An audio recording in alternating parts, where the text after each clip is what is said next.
Either way, the smell fills up my nostrils and sticks inside my nose, rusty, metallic, and sweet. I know from experience that if I'm sleeping, it'll still be there when I wake up. A pungent reminder of a night I'll never get away from. It's a hell that I'll never escape. Even as I squirm, as I try to wake, a noise penetrates my consciousness. A noise that doesn't belong in this dream. I know that because I've relived the same nightmare 100 times. This new sound and sensation don't belong. It's the unmistakable crunch of bone in my hand. My eyes snap open and I look around, registering several things at once.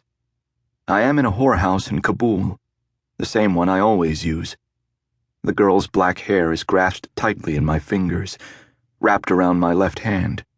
With my right, I clutch her limp hand, her broken fingers splayed at unnatural angles. I immediately release her fingers and she stares at me, pressing her other hand to her mouth to contain a scream. Tears flood her eyes and spill down her crushed cheek. The blood turns her tears red, and I realize something. The smell of blood wasn't coming from my dream. It was coming from her. Jesus. There is blood everywhere, spewing from her nose and her eye, from the entire side of her shattered face, dripping onto her naked olive skin and staining the yellowed sheets of the bed. I gasp and instinctively back away from her in horror, my gut tightening in shock. What the fuck? I manage to choke. When I move, she cradles her broken hand. The hand that I broke. Sweat forms immediately on my brow, and my heart pounds wildly. I did this to her. I did this to her. What the fuck have I done? I'm panicked and shaken, but at the same time my training kicks in, and I pull myself together. I'm sorry, I tell her quickly, gathering my wits and stepping toward her, reaching out to assess her injuries.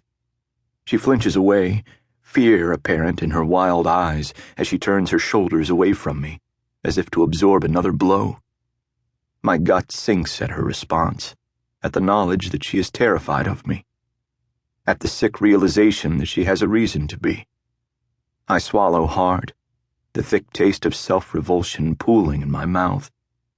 Please, I tell her raggedly, holding my hand out. Let me see. I won't hurt you again. The prostitute, a slender girl named Nikki, trembles but forces herself to remain still as I feel her arms and legs. She sucks in a breath when I get too close to her broken hand, but rigidly allows me to examine everything else. It's almost odd. I've fucked this girl 20 different ways to Sunday, but right now she's as distant as a stranger, because she's terrified. Of me. I'm so sorry, I tell her, glancing away from her stiff, blood-spattered shoulders. I won't come here anymore. I was asleep. I didn't know what I was doing. I won't ever hurt you again, Nikki. I'm sorry. One of her eyes is swollen shut, but the other one widens at my words and she grabs me with her good hand. Her fingers are cold and they shake. No, she whispers. If you stay away, they will beat me for being unpleasing to you. Please, do not stay away, soldier.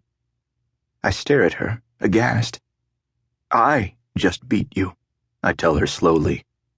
I didn't mean to, but that's not an excuse. I just beat you. Nikki shakes her head, flinching as the movement causes her pain. Guilt floods through me. I hurt an innocent woman. Jesus Christ. I'm a monster. You were sleeping, Nikki says adamantly. You have nightmares when you sleep. It wasn't you. It was the bad thing. The bad thing? I ask uncertainly, my eyes frozen on her bloody face. She nods. It chases you, she answers solemnly in her thick Afghan accent. It is different for everyone, but it chases us all. The bad thing caught you. The bad thing caught me. I swallow hard, trying to dislodge the fucking lump that has formed in my throat. I'm sorry, Nikki, I tell her again. Maybe the bad thing did catch me.